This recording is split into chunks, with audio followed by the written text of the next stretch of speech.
You know, that kind of love that makes you believe you've finally found paradise, that promises you heaven, peace, fulfillment, and in the end, only leaves you exhausted, confused, and feeling like you've lost yourself along the way. That's what we're going to talk about today. Because romantic love, the way you've been taught, isn't real love. It's a business disguised as a miracle. It's the illusion that someone will complete you, heal you, and resolve what you don't even fully understand within yourself. And that's precisely where the emptiness begins. In this video, you'll understand why so many relationships seem beautiful at first, only to crumble when reality sets in. You'll discover why the love that promises you heaven almost always comes with an invisible contract, full of expectations, control, and fear. And most importantly, you'll understand what nobody told you, that this emptiness is not the end, but the beginning of a shift in consciousness. Alan Watts said that the problem isn't love itself, but the way we try to possess it. What if I told you that what you call disillusionment could actually be your first brush with true love, the kind that doesn't depend on anyone else to exist? Stay until the end, because what you're about to hear here could completely change the way you love, and especially how you love yourself. Now you understand what no one explained to you about love, and that changes everything. Because when you realize that emptiness isn't the end, but the beginning of your emotional liberation, you stop begging for love and start experiencing true love. This content unlocked a key within you, made you see what was holding you back, and showed you a real path to becoming a more conscious, more whole and stronger person. And that's why it's worth continuing this journey. Like and subscribe to the channel to continue growing together. Each video here is made to help you awaken from illusions and build relationships that truly make sense. Do you know what destroys love the most today? Illusion. This fantasy that romantic love is some kind of heaven on earth, a promise that you'll finally feel complete, at peace, and truly loved. From an early age, you were taught that love is life's ultimate prize, that when you find the right person, everything will make sense. But no one told you that this heaven they sell you is the same one that later leaves you empty, lost, and feeling deceived. Romantic love, as society presents, it is a trap disguised as a dream. It makes you believe that happiness lies within someone else, when in fact, it has always been within you. Have you ever noticed how magical the beginning of a relationship feels? It's as if the world takes on color. You feel like you've finally found someone who understands every part of you. Your heart races, your body vibrates, everything seems perfect. But over time, this euphoria begins to fade. What was once admiration turns into demand. What was light-heartedness turns into insecurity. And suddenly, the same love that made you smile begins to leave you anxious, confused, and afraid of losing what once made you feel alive. It's in this transition that illusion resides. Because what you loved wasn't the person themselves. It was the idea of them, what they represented in your mind. And when that image shatters, reality hits. The promised heaven turns into emptiness. Alan Watts said that human beings suffer because they try to hold on to what by nature is fleeting. And romantic love is exactly that, a desperate attempt to freeze a moment of euphoria and transform it into something eternal. But love isn't static. It changes, transforms, flows. The problem is that we want to control what can't be controlled. We want to guarantee the other person's love. We want it to last. We want it to be the same as it was at the beginning. And the more we try to hold on, the more it slips away. It's like trying to hold water in your hands. The more you hold on, the faster it disappears. And then the emptiness doesn't come because the love is over. It comes because you realized that what you were loving was the sensation, not the connection. This emptiness hurts because it dismantles the story you've told yourself. That narrative that true love is what saves you, what completes you, what makes you feel special. Suddenly, all of that comes crashing down, and you start to wonder, could it be me who's the problem? No, the problem is the illusion you've been taught to believe. Romantic love is sold as an experience of fulfillment, but in practice it's a mirror. It only shows how much you haven't yet learned to be self-sufficient. And that's what scares so many people, because it's easier to blame the other than to face the fact that the hole is within. Alan Watts said that seeking happiness outside yourself is like trying to reach the horizon. The more you run, the further it recedes. And that's why so many people keep jumping from relationship to relationship. It's not because the love is over, it's because the emptiness remains. People end a relationship and start another, thinking the problem was their previous partner. But the truth is, the problem lies in the idea that the other person will heal them. It's like trying to fill a leaky cup. You can put anything in there. Passion, attention, affection, and soon it all leaks out. Because the emptiness isn't emotional, it's existential. And until you address this, you'll continue to feel like love promises you heaven, but leaves you the ground. And you know what's most curious? Even after falling flat on their face, people still insist on the same fantasy. They keep believing that this time it's going to happen, that this is different, that this time it's forever. But deep down the script repeats itself. You feel butterflies in your stomach, you build up expectations, you surrender, and before you know it, you're back trying to hold on to something that doesn't want to be held. Because true love doesn't want to be controlled, it wants to be lived. But most people want security, not love. They want stability. They don't give in. And love, as Watts said, is like music. It's not meant to get you anywhere. It's meant to be danced to.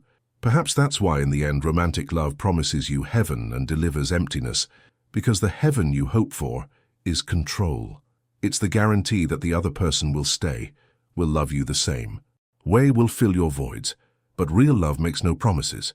It invites you to live in the now without guarantees, and those who live trapped in the idea of eternity cannot enjoy the present. So the question remains, do you want love or do you want security? Comment here. Conscience, if this made sense to you. Because understanding this is the first step to completely changing the way you relate. And that's precisely where the turning point lies. Because when you start seeing love from this perspective, everything that once seemed wrong begins to make sense. Emptiness ceases to be the enemy and becomes a warning, a call to look within.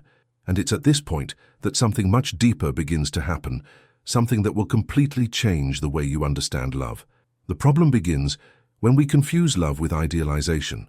From an early age, we're taught to believe that love is finding the right person, the one who will complete you, understand you in every way, and give you what no one else has.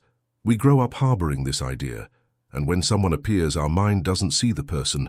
It sees a mirror of what we've always wanted to find.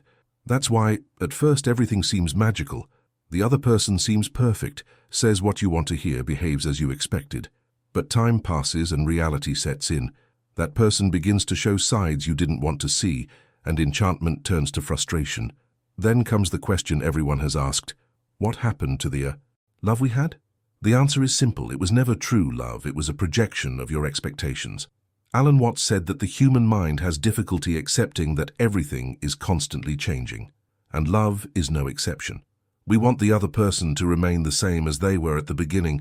We want the relationship to maintain the same intensity. We want forever to exist. But love, by nature, is fluid. It changes with time, emotions, and the phases of life. The problem is that when you idealize the other, you create an invisible prison and try to force the person to fit into the image you've created.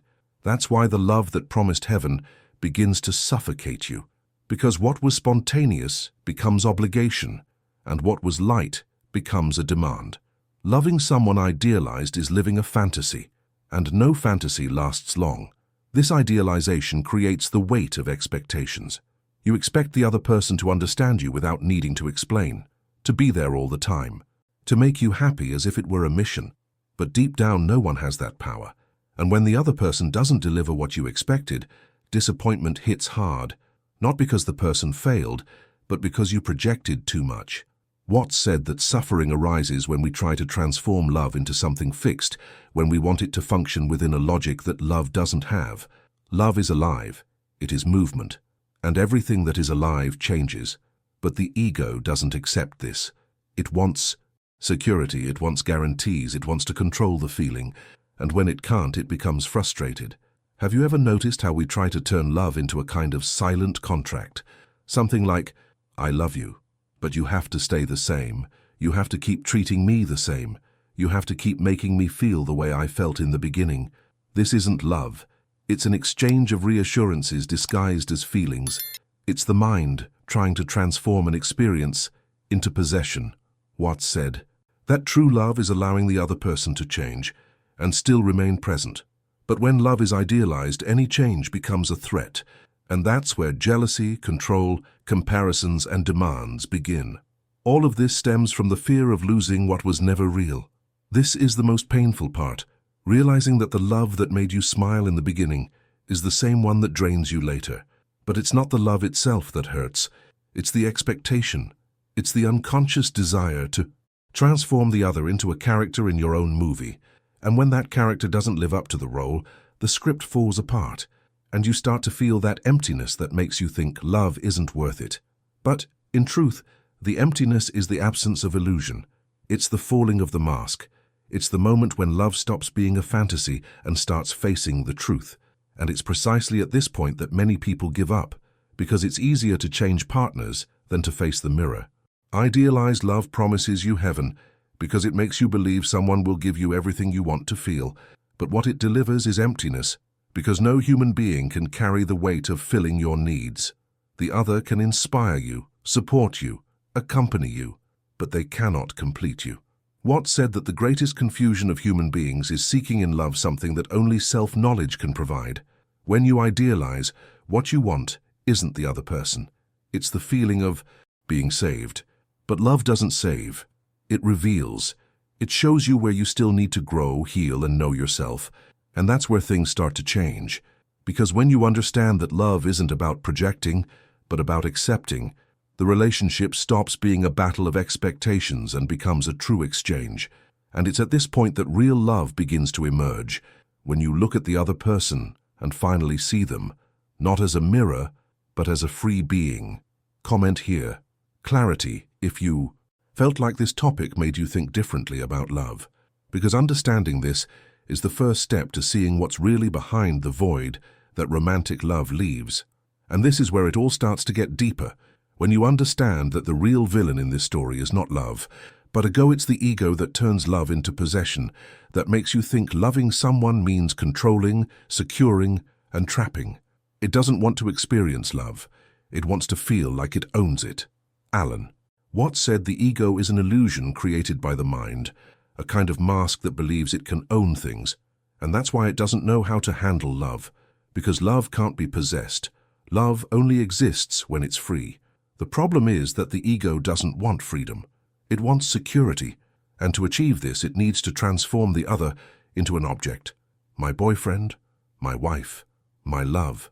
Notice how language already betrays the feeling of possession. Love ceases to be a living experience and becomes private property. At first, the ego disguises itself well. It makes you believe it's just being affectionate, protective, and attentive. But over time, this care becomes control. You start to want to know where the other person is, who they're talking to, what they're feeling. The mind develops an addiction. It needs the other person to feel valid. And then love loses its meaning, because it stops being about sharing and becomes about dependence. Alan Watts explained that true love isn't an effort to keep the other person trapped, but a total surrender without resistance. Love is like breathing. It only works when there's an exchange. It tries to hold the air for too long to see what happens. It suffocates. That's what the ego does with love. It tries to keep it to itself and ends up killing the very thing it most wanted to protect. This kind of love, based on possession, is what creates suffering, because the ego is never satisfied. It always wants more attention, more proof, more guarantees. And when the other person doesn't respond the way it wants, the ego feels rejected, betrayed, diminished. This is why so many people oscillate between love and hate in the same relationship. The ego doesn't know how to love. It knows how to negotiate. It loves as long as the other person makes it feel important. When they don't, it takes revenge, withdraws, or manipulates. Watts said that loving with the ego is like trying to see the sun through a curtain. The light is there, but the mind creates the shadow. And the most ironic thing is that the ego thinks it's protecting you from pain. It believes that controlling the other person is a way to ensure you won't be abandoned. But this attempt at control is what destroys the connection, because no one wants to be loved as a prisoner. Loving with the ego is living in constant tension, fear of loss, fear of not being enough, fear of being forgotten, and the more you try to protect yourself, the more love slips away. Watts said that love only blossoms when we let fear die, but the ego can't stand that. It wants certainty, and love is pure uncertainty. The result is this familiar cycle: first passion, then jealousy, then arguments, and finally silence. The same love that began with laughter ends with heartache, and all this because the ego gets involved. It can't stand love because true love dissolves the I. It doesn't want to disappear, it wants to be right. So it turns the relationship into a contest: who loves more, who gives in less, who has control. And the love that could be freedom becomes a prison with two people trying to escape each other. The curious thing is that the ego makes you believe you're suffering from love, but in reality, you're suffering from pride. You don't feel pain because the love is over, but because your ego feels rejected, hurt, and out of control. And that's where many people get lost. Because deep down, no one wants to admit it wasn't love, it was fear of being alone. True love is letting the other person be who they are even if it scares you. It's letting go of control. It's understanding that love isn't about guaranteeing presence, but about respecting freedom. And this is where the ego falters. When you understand this, something changes. You begin to realize that love isn't the problem. It's the way you learned to love. It's possible to love someone without turning it into a prison. It's possible to be together without losing yourself. And when that reality sinks in, love stops being a struggle and becomes a light, real, and living experience. Comment here. Freedom. If this passage made you see love in a different way, what follows will show you what's really behind this fear of loss and why it makes so many people confuse love with emotional dependence. And that's precisely where the fear of loneliness comes in.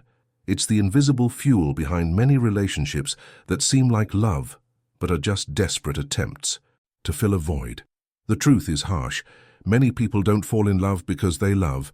They fall in love because they're afraid of being alone. And this fear is powerful. It makes people accept scraps, force connections, settle for little, just to avoid facing their own silence. Alan Watts said that loneliness is the greatest teacher, but almost no one wants to listen, because being alone forces you to face who you really are, without distractions, without applause, without mirrors. And that's scary. When you're alone, you realize how much you depend on others to feel like someone. Your mind starts screaming. Your cell phone becomes a refuge. Any message feels like a lifeline. You confuse presence with love, attention with affection, companionship with connection. And this is how fragile relationships arise, based not on affinity, but on need. Watts explained that this kind of love is a form of escape, an emotional anesthesia. Instead of healing the emptiness, you try to disguise it with someone else's presence. But the emptiness doesn't disappear, it just changes form. And when the relationship ends, the fear returns even stronger, as if silence were an enemy to be defeated. That's why so many people enter relationships on top of each other. Not because they've found love, but because they don't know how to deal with their own inner echo. The fear of loneliness is what turns love into dependence. You start needing the other person for everything, to feel beautiful, to have a purpose, to distract yourself from your own mind. And what was supposed to be a meeting becomes an emotional prison. The person doesn't love, they cling. And the more they cling, the more the other person pulls away. Because no one wants to be responsible for holding someone's emotional world together. Watts said that those who haven't learned to be alone aren't ready to be together, because love is only true when it comes from two whole people, not two voids trying to fill each other. The saddest thing is that the fear of loneliness creates a dangerous illusion that being accompanied is better than being at peace. So even when the relationship is full of arguments, distrust, and frustration, the person stays. They tell themselves it's for love, but deep down it's out of fear. Fear of returning to themselves. Fear of not knowing who they are outside the relationship. Alan Watts reminded us that silence is where the truth emerges, and it's precisely what most people avoid. Because in silence, you realize how much you've been running away, and that hurts, but it's a pain that heals. When you learn to be alone, something powerful happens. You stop seeking another out of necessity and start choosing based on affinity. You don't enter into relationships to escape pain, but to share what already exists within you. And this is the kind of love Watts called full, the love born of self-knowledge. Loving without needing is the greatest sign of emotional maturity. When you're not afraid of loneliness, love stops being a crutch and becomes a gift, because only those who feel whole can truly add to someone. And perhaps this is the most important point. Solitude is not punishment. It's construction. It's the time the universe gives you to rebuild yourself, to heal the wounds you've been trying to hide beneath the love of others. It teaches you that you can be your own companion, your own source of peace. Watts said that it's at this moment that the mind stops, begging for love, and the heart begins to open to true love. So instead of running away from loneliness, perhaps it's time to listen to it, because it's in silence that you discover who you truly are. Comment the word here, courage, if that made sense to you, because what follows will show you how, when you overcome the fear of loneliness, love completely changes shape. It stops being a battlefield and starts being a light, natural, and lively experience. And it is precisely after facing loneliness that you understand what it is love without trying to control, because only those who have learned to be alone discover the true meaning of freedom within a relationship. Love isn't about possessing, guaranteeing, or predicting what will happen. It's about being present, without strings attached, without expectations, without needing certainties. Alan Watts said that love is like playing music. If you try to speed up to get to the end, you lose the rhythm. Loving without trying to control is dancing, along with the other person without trying to dictate every step. It's trusting the flow, even without knowing where it will take you. But most people don't love like that. They love out of fear. They try to mold the other person, adjust their behavior, control their feelings and even what the other person feels. And this deep down is anxiety disguised as care. It's the fear of loss manifesting itself in the form of attention. But love doesn't survive in this kind of environment. Watts explained that true love is like the wind. You feel it, but you can't contain it. If you try to bottle it up, it dies. The problem is that the ego wants to hold back the wind. It wants to transform a moment into eternity. It wants to transform we into mine. And that's how love loses its oxygen. When you love someone by trying to control, you're actually trying to ensure that love continues. But love doesn't need guarantees. It needs presence. Watts said that love only exists in the now, and control is an attempt to imprison the future. The mind wants to protect itself from possible pain, and to do so, it tries to predict every step, every gesture, every word. The result? Love loses its lightness and becomes a constant tension. You start measuring how much you give, how much you receive, how much the other person shows. And that's not love. It's fear, disguised as affection. Loving without control is an exercise in trust. It's understanding that the other person doesn't belong to you, and that being with you today doesn't guarantee tomorrow, and that's okay. It's accepting that love can change, that people evolve, that nothing needs to be eternal to be true. Control is born of insecurity, of a lack of confidence in one's own ability to be loved. But when you understand your worth, control loses its meaning. You don't need to prove, force, or guarantee anything. You simply are. And that is the strongest love there is, the one born of authenticity, not fear. The curious thing is, so that when you stop trying to control, love grows stronger. The relationship gains room to breathe. The other feels free to be themselves, and this naturally deepens the connection. Watts said that love is like a garden. It flourishes when given space and care, not when surrounded by fences and surveillance. Controlling is like suffocating a plant, trying to make it grow faster. You may believe you're helping, but in reality, you're killing the one you love most.